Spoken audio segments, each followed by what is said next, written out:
Welcome to another episode of Erik Wait Whiskey Studies, and in this video, going to do a review of the Glenallachie 15-year-old Speyside single malt Scotch whiskey. But before I get into this, I'm going to tell you about the profile of Glenallachie Distillery, their core range, and this whiskey.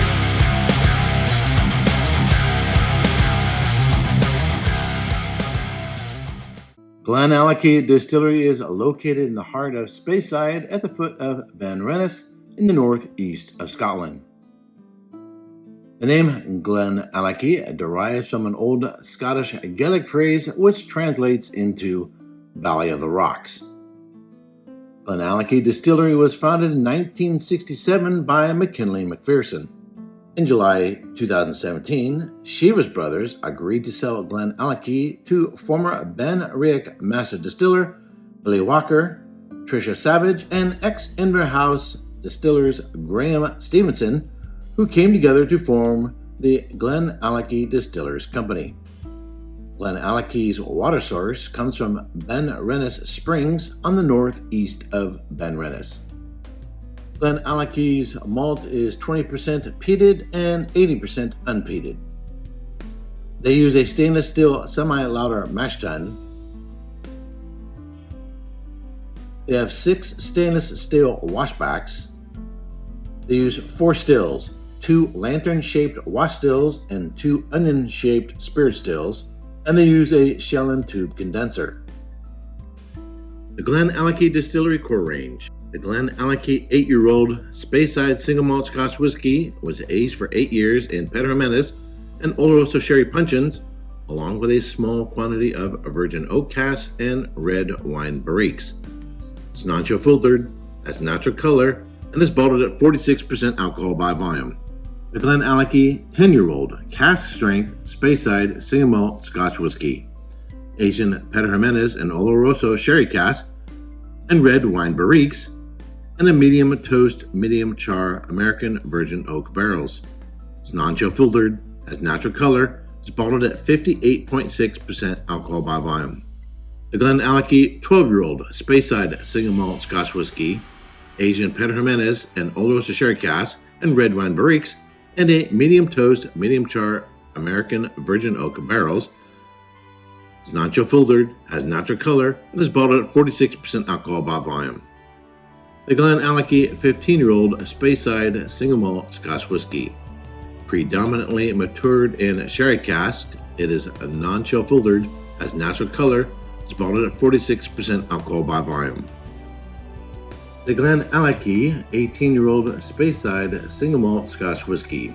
For some strange reason, they don't state what casks were used for this whiskey on the website, but it's a non-chill filtered, has natural color, is bottled at 48.9% alcohol by volume.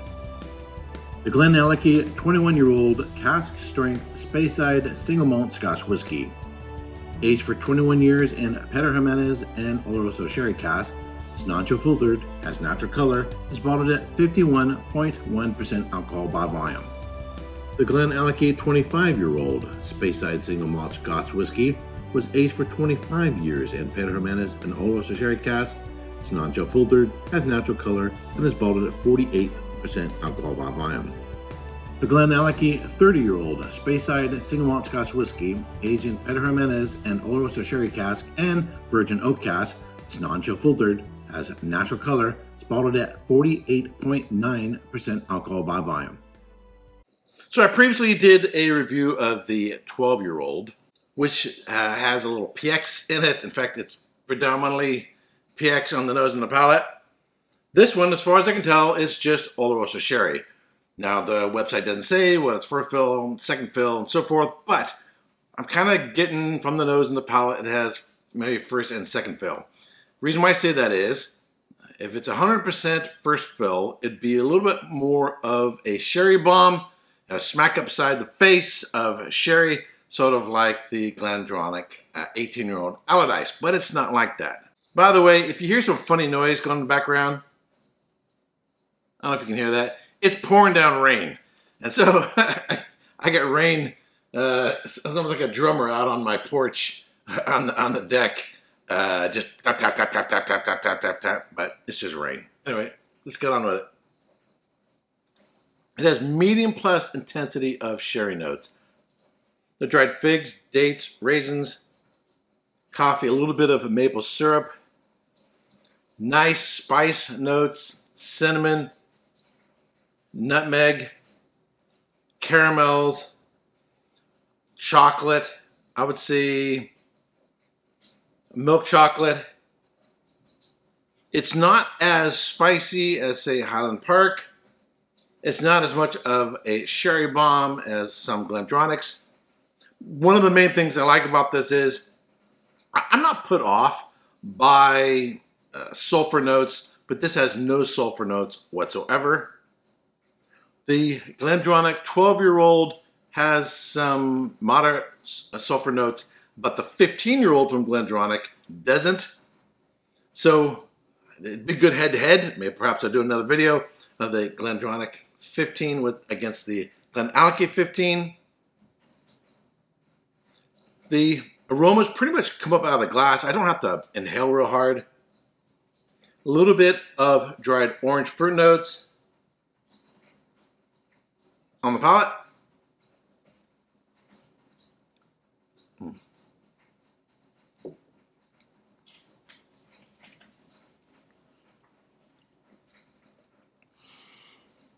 It's pretty much sweet all the way through. Dries a little bit towards the back, and it has a nice spicy finish. Really silky, and it has a little bit of a thickness to it, so it has some nice viscosity. It's not thin, it's not super thick, but it's not thin. Nice mouth coating feel. On the mouth, I also get additional notes of honey, a little bit, perhaps even a little bit of lemon, so more citrus notes. But I definitely get the dried black fig, dates, and raisin notes. And the spice kicks in about 3/4 of the way back. And I'm still tasting it now. It has a real nice long finish. This is a classic sherry cask whiskey. Whereas others might be a sherry bomb because it's just so intense. This is more, I would say, more classic. It's not lightly sherried. It's not super heavily sherried. It's just sort of moderate and a nice classic overall approach on the sherry. I like the transitions. I love the mouthfeel, and I really, really like the finish.